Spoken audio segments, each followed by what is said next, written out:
नमस्कार, प्रणाम। मैं अविनाश वारदात तक के एक नए एपिसोड में आज जिस सच्ची घटना का मैं जिक्र करने वाला हूँ, जिस घटना के बारे में आपको बताने वाला हूँ, ये सच्ची घटना रांची की है। वाकई ये सच्ची घटना है, अपने आप में हैरान कर देगी, परेशान कर देगी। इस सच्ची घटना को आप ध्यान से सुनिएगा, इसमें ऐसा होगा कि जिसकी कभी कोई कल्पना ही नहीं कर पाएगा। तो चलिए आज की कहानी का सीधा सीधा रुख करते हैं। दरअसल कहानी शुरू करूं उससे पहले आप सभी प्यारे जितने भी हमारे भाई बंधु हैं, चैनल पे नए आए हुए हैं, चैनल को सब्सक्राइब कर लें, वारदात तक परिवार का हिस्सा बने।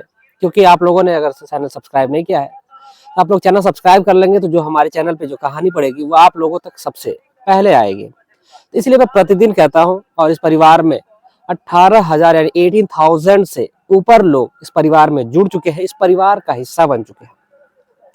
तो उम्मीद है कि आप लोग अपना प्यार और सपोर्ट ऐसे ही बनाए रखेंगे और जल्द ही ये परिवार 20,000 होगा और जल्द ही ये परिवार 1,00,000 तक भी होगा। तो उम्मीद है कि आप लोग ऐसे ही अपना प्यार और सपोर्ट बनाए रखेंगे। तो चलिए आज की सच्ची घटना की शुरुआत करते हैं। दरअसल आज की जो सच्ची घटना है वो रांची के मंदार जिले की है। मंदार जिले में एक जगह लगती है मुंशीपुरा, और इसी मुंशीपुरा में एक परिवार रहता है, जिस परिवार में जो मालिक होता है उस घर का राजेश होता है। राजेश की पत्नी होती है जिसका नाम प्रीति होता है। इसके माता पिता होते हैं। क्योंकि इन दोनों की अभी नई नई शादी हुई थी, इसलिए अभी ये गांव में रह रहे थे। परिवार बहुत ही अच्छा चल रहा था, सब कुछ सुखमय चल रहा था, दिन गुजर रहे थे। पिताजी की एक प्राइवेट जॉब थी जिसमें वो उनके पास ठीक ठाक पैसे मिले हुए थे, तो इसी वजह से उनका गुजर बसर भी बहुत अच्छे तरीके से हो रहा था। अब जो राजेश है उसको कभी आवश्यकता नहीं हुई कि वो कमाने जाए, लेकिन जब उसकी शादी हो जाती है, उसकी पत्नी घर में आती है, तो उसको लगने लगता है कि हाँ भाई, जिम्मेदारियां तो बढ़ गई है, अब उसको कमाने जाना चाहिए। इसी सिलसिले में जो राजेश है वो पहले कमाने के लिए जाता है, और कमाने वो चला जाता है सीधा झारखंड। और झारखंड में एक जिला लगता है पाकुड़, और इसी पाकुड़ जिले में एक कॉलोनी आती है, आशीषपुरम कॉलोनी। इसी आशीषपुरम कॉलोनी में वो रूम लेता है और रूम लेकर के वहीं पर रहने लगता है, वहीं पर जॉब करता है। जब उसकी जॉब अच्छी खासी चलने लगती है, सब कुछ उसको लगता है कि अब ठीक है, तब इसीलिए वो घर पे जाता है और अपने माता पिता से इजाजत लेता है। कहता है कि मैं अपनी पत्नी को वहीं पर लेकर जा करके रहना चाहता हूँ। ये वहां पर रहेगी तो खाना बनाना, खिलाना, कपड़े धोना, ये तमाम जो काम है घर के वो देखेगी, तो मैं कंपनी समय से चला जाया करूंगा और उस जो काम है वो अच्छा से चलने लगेगा। यहाँ पे घर पे छोटा भाई है, माफी चाहते हैं, मैंने आपको पहले बताया नहीं, राजेश का एक छोटा भाई भी था जिसका नाम विवेक होता है।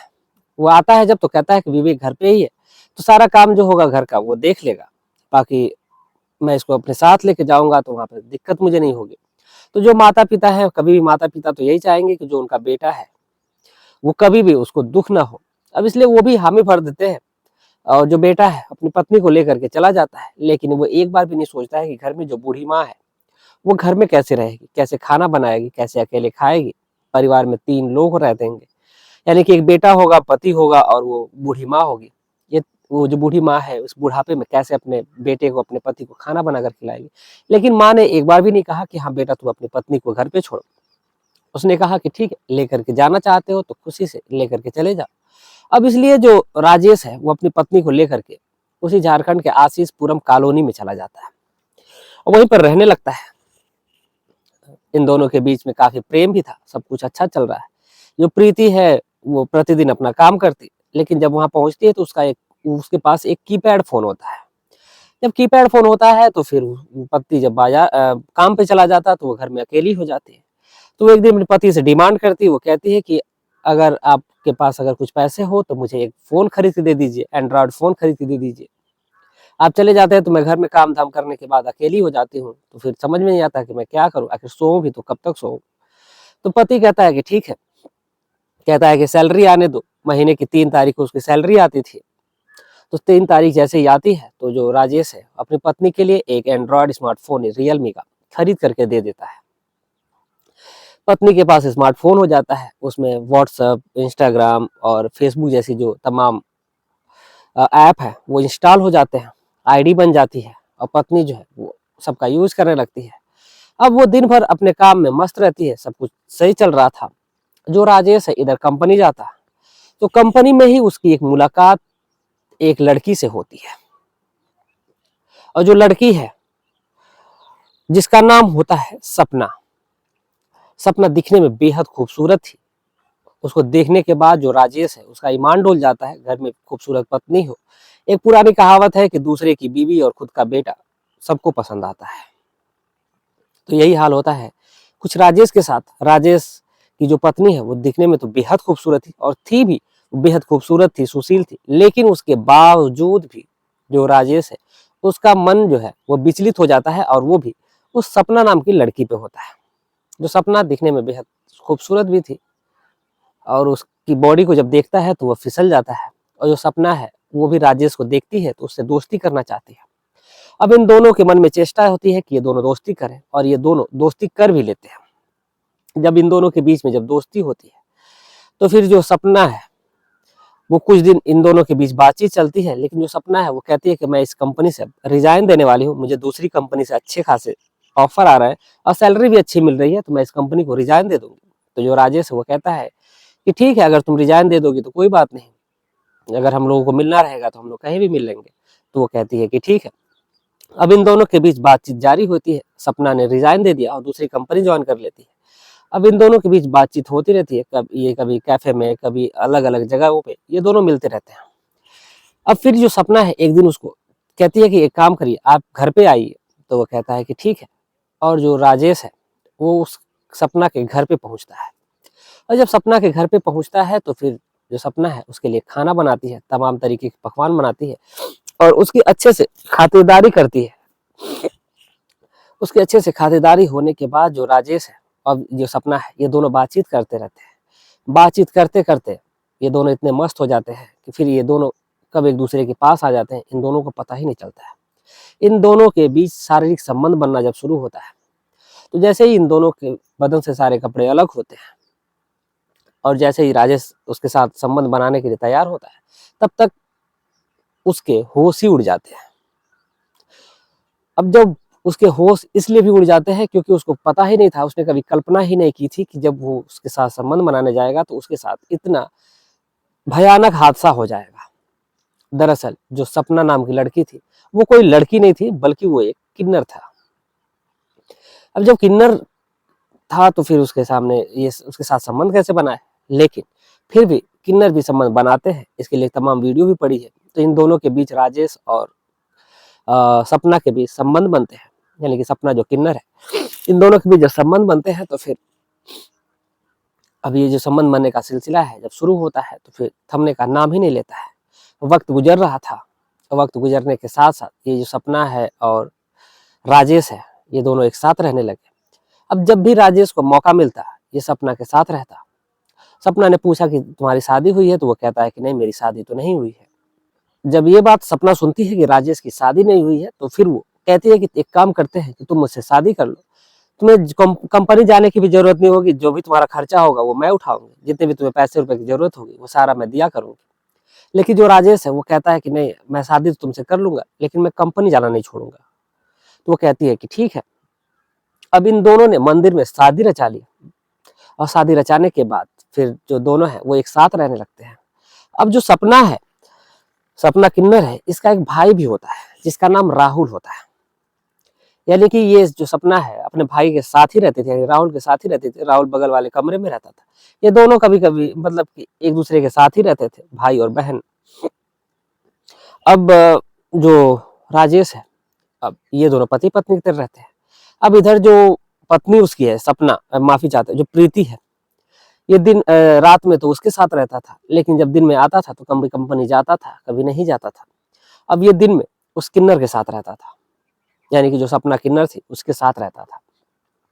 वक्त गुजर रहा था और सपना ने अपनी जो शिफ्ट थी वो नाइट शिफ्ट करा ली थी।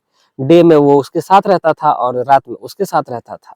यानी कि उसने अपना ये कह रखा था कि उसकी जो शिफ्ट है वो नाइट शिफ्ट है और वो दिन में खाली रहता है। तो अब इसलिए दोनों ने अपने अपने जो शिफ्ट थी, इन लोगों को लगा कि दोनों की शिफ्ट नाइट में रहेगी तो दोनों डे में वर्क करेंगे, तो इन लिए दोनों ने अपनी शिफ्ट नाइट करा ली थी और दोनों दिन में मिलते थे। अब इधर रात में अपनी पत्नी के साथ रहता राजेश और दिन में उस किन्नर के साथ रहता।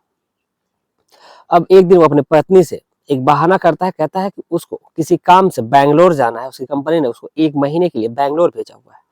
तो जो लड़की है यानी कि जो प्रीति है वो कहती है कि ठीक है, वो कहती है मैं तो अकेली हो जाऊँगी, लेकिन जो राजेश होता है वो कहता है कोई बात नहीं, हम लोग वीडियो कॉल पे बात कर लिया करेंगे। अब इसी सिलसिले में जो राजेश है वो बैंगलोर का झांसा देकर के अपनी पत्नी से और वो सीधा उस सपना किन्नर के पास पहुँचता है और उसके साथ रहने लगता है। लगभग जब 1 महीने का जब समय गुजरता है और दोनों वो एकदम पति-पत्नी की तरह रहते हैं। सपना ने भी 1 महीने की छुट्टी ले ली थी और दोनों पति-पत्नी की तरह एकदम रहते भी थे। पति-पत्नी की तरह क्या, वो दोनों पति-पत्नी थे ही, दोनों ने शादी भी कर दी थी। अब फिर वो उससे उस महिला से यानी कि जो सपना नाम की जो लड़की किन्नर थी, उससे वो कहता है कि उसे किसी काम से बैंगलोर जाना है। अब इसलिए वो कम से कम 1 से 2 महीने तक वो यहाँ पे नहीं रहेगा, वो आउट ऑफ झारखंड रहेगा। तो इसलिए वो कहती है कि ठीक है।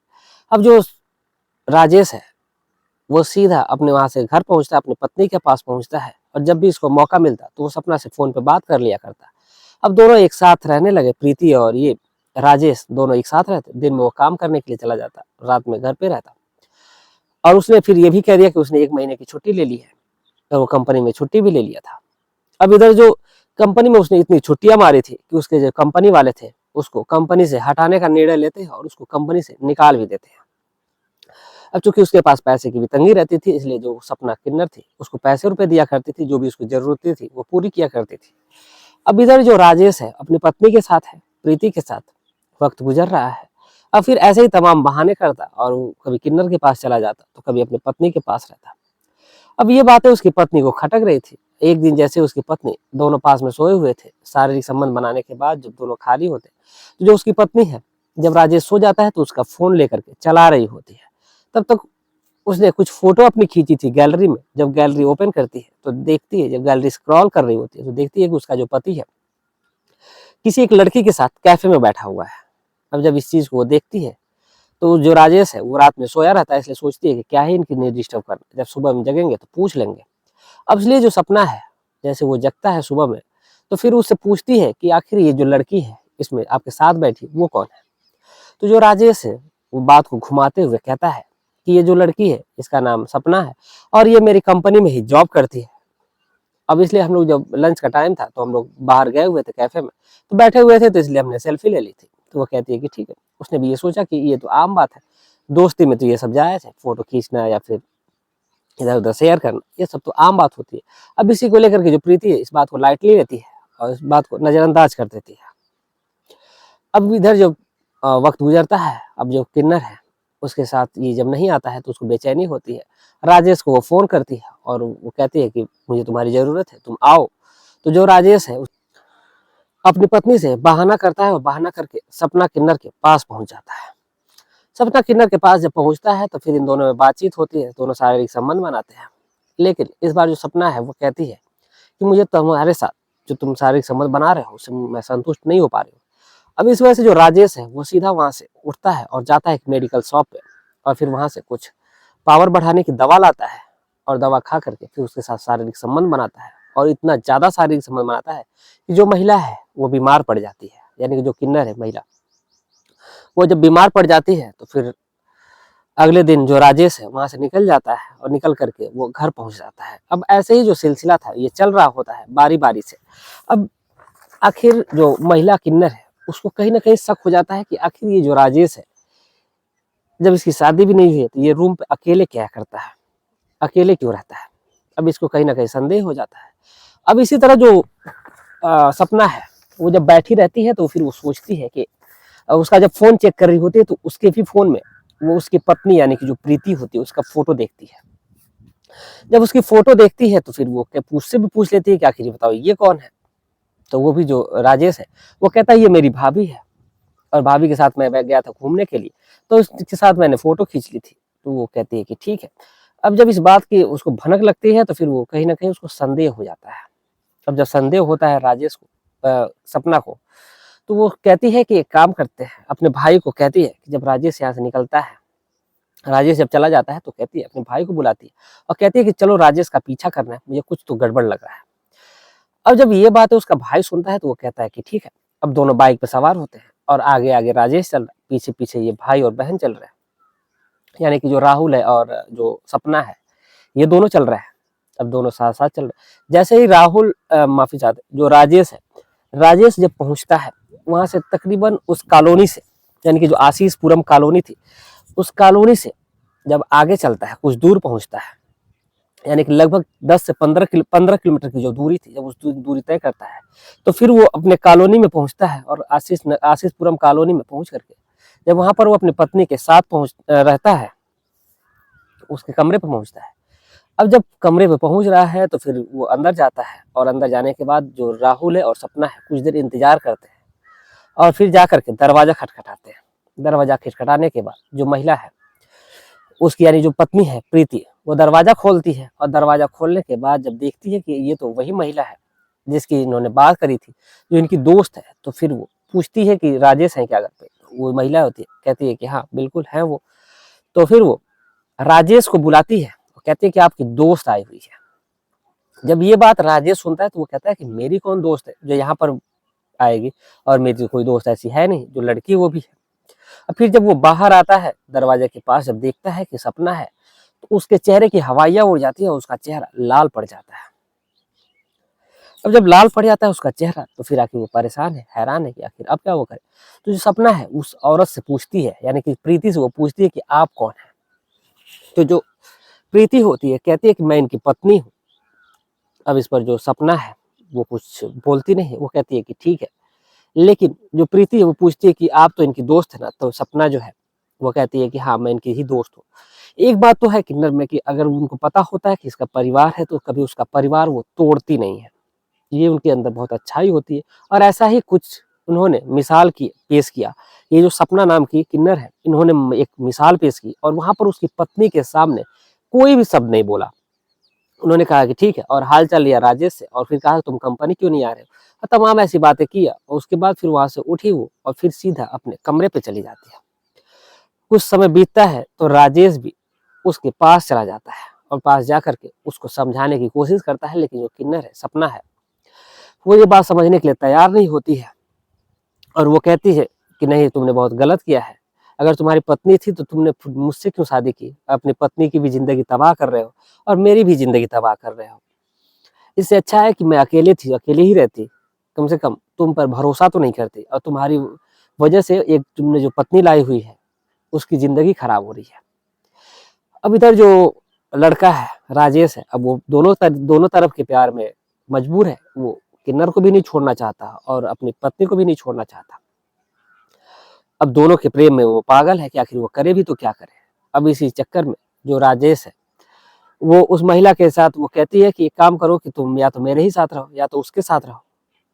लेकिन राजेश दोनों के साथ रहना चाहता है। अब इधर जब किन्नर उसको बार बार प्रेशर देती है, तो जो राजेश है अब वो परेशान हो जाता है, और वो सोचता है कि आखिर वो करे भी तो क्या करे। फिर वहां से वो सीधा अपनी पत्नी के पास आता है। लेकिन जब वो अपनी पत्नी के पास आता है तो जो सपना है उसको फोन करती है, और बार बार फोन करती है। जो राजेश वो फोन कट कर देता है। और जब फोन आता तो उस पर वो सपना की फोटो आती, और जब उसकी पत्नी बार बार देखती तो उसको कहीं ना कहीं संदेह हो गया। अब वो पूछ पूछ बैठती है कि आखिर ये बताओ कि ये है कौन। तो जो वो लड़का होता है, यानी कि जो राजेश होता है, ये कहता है कि ये एक किन्नर है, और ये मुझे बहुत ज्यादा परेशान कर रही है, मुझे शादी करने के लिए बोल रही है, इसलिए मैं बहुत ज्यादा परेशान हो गया हूँ। तो जो प्रीति है वो कहती है कि अगर ऐसी ही बात है तो तुम यहाँ पे कंपनी में रिजाइन दो, और यहाँ से सीधा हम अपने गाँव चलते हैं। तो जो गाँव यानी कि उसी मंदार में, तो यानी जो मंदार जिला है रांची का, कहती है चलो वहीं पे चलते हैं। तो वो कहता है कि नहीं, अगर ऐसे नहीं जाएंगे हम लोग। तो वो कहती है कि ठीक है, अगर जैसा आपको उचित लगे। अब ये कह करके जो राजेश है वहां से वो जाता है, और उसको ये कहता है कि अगर ये मैं यहाँ से गांव भी चला जाता हूँ तो ये मेरे गांव भी चली जाएगी, वहाँ परेशान करेगी मुझे, और मेरी बदनामी होगी। ये सोच करके उसके रूम पे जाता है, और रूम पर जा करके उसको खूब ढेर सारा प्यार करता है। और प्यार करने के बाद कहता है कि मैं तुम्हारे साथ अलग तरीके से प्रेम करना चाहता हूँ। अब इसी वजह से वो उसके हाथ और पैर दोनों बांध देता है। इस पर जो महिला है, यानी जो किन्नर है, वो कहती है कि तुम ये बहुत गलत कर रहे हो। फिर वो अपने हाथ पैर बांधने से मना कर देती है, और मना करने के बाद फिर दोनों छत पे जाते हैं, और उसी सीढ़ियों पर बैठ करके बातें कर रहे होते हैं। और जो सपना है वो उस सपना और राजेश के बीच में झगड़ा होता है, और ये तमाम जो झगड़े हो रहे थे, अब उसी झगड़ों में जो राजेश है उसको धक्का देता है और वो सीढ़ियों से लड़ते-लड़ते और वो सीधे, यानी कि वो 5th फ्लोर तक की बिल्डिंग थी और उससे वो सीधा वो 4th फ्लोर पे माफ़ी चाहते हैं, 2nd फ्लोर पर सीढ़ियों से गिरते हुए आकर के सीढ़ियों पे आकर के टिकती है और वहाँ पर उसकी ऑन द स्पॉट मृत्यु हो जाती है। अब जो 2nd फ्लोर पे आकर के वो मरी है, 2nd फ्लोर पे उसका रूम भी है और ये दोनों छत पे बात करते हुए गए थे। अब जल्दी-जल्दी में जो राजेश है उस महिला को, यानी कि जो किन्नर है, उसको कमरे के अंदर लेकर के जाता है और जो खून है सीढ़ियों से साफ करता है और साफ करने के बाद उसको कमरे में ले जाकर के पैक करके रख देता है बेड पे। अब जो उसको वहाँ से फिर वो चला जाता है और अपनी पत्नी को लेता है और सीधा वहाँ से गाँव निकल जाता है। अब इधर जब 2 दिन गुजरता है तो कमरे से बदबू आने लगती है। जो उसका भाई है वो किसी काम से बाहर गया हुआ था, जब आता है तो कमरा खोलता है तो देखता है कि उसकी बहन मृत अवस्था में पड़ी है। वो तुरंत पुलिस को फ़ोन करता है और फ़ोन करने के बाद जब पुलिस आती है तो फिर पुलिस तुरंत जाँच पड़ताल में जुट जाती है, बॉडी को पोस्टमार्टम के लिए भेजती है और पोस्टमार्टम में भी निकल कर के आता है कि इसके गिरने की वजह से, तमाम शरीर पे चोट लगने की वजह से इसकी मृत्यु हुई है, सिर में गंभीर चोट लगने की वजह से। जब पुलिस पूछती है कि आखिर ये बताओ कि तुम्हें किसी पे संदेह है, तो राहुल को इस बात का पता था कि राजेश और इसके बीच में क्या चल रहा है। अब इस वजह से सीधा-सीधा उसने अपने ही जीजा पे, यानी कि जो राजेश है, उस पे हत्या करने की आशंका जताते हैं। फिर पुलिस उसके कमरे पे पहुँचती है और जब पुलिस उसके कमरे पहुँचती है तो देखती है वहाँ पे ताला बंद है।